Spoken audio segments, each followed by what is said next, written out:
Métis en noir, métis en blanc. Les deux héroïnes de clair-obscur de Rebecca Hall ont une perception différente de leur couleur de peau. On est dans le New York des années 1920. Ruth Negga et Tessa Thompson se donnent la réplique dans la première réalisation de Elle actrice, disponible sur Netflix dès le 10 novembre. Rebecca Hall adapte un roman écrit en 1929 par Neil Larson. En anglais, le livre et le film sont baptisés passing, un terme qui évoque la manière dont certains Afro-Américains se font passer pour blancs. Ce thème me paraît d'actualité car le racisme elle est toujours, explique Rebecca Hall à 20 minutes.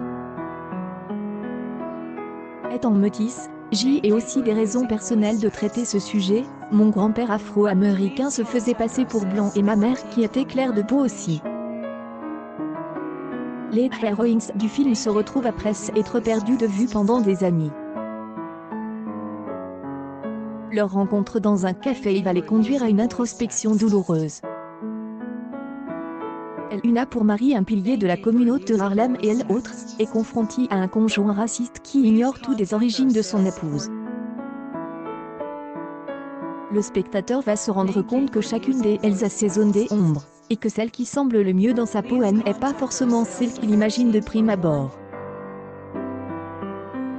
La réalisatrice évite tout manichéisme dans la description de cette amitié féminine.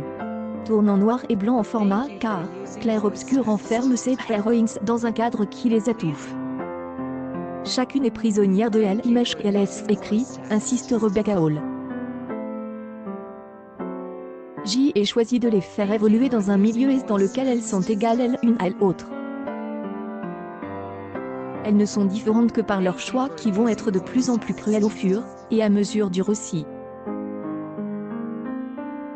La jalousie pointe bien vite son vilain nez entre les deux femmes révélant leur nature profonde qui n'a rien à voir avec la couleur de leur peau. Clair-obscur est une histoire de femme, assure Rebecca Hall, mais le film peut parler à toute personne qui se pose des questions sur son identité.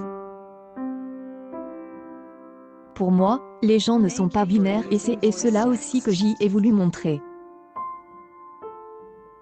Soutenu par une distribution impeccable, Andrew Holland et Alexander Skarsgård sont aussi épatants. Clair-obscur a bien mérité l'accueil chaleureux qu'il a reçu lors de son avant-première au festival.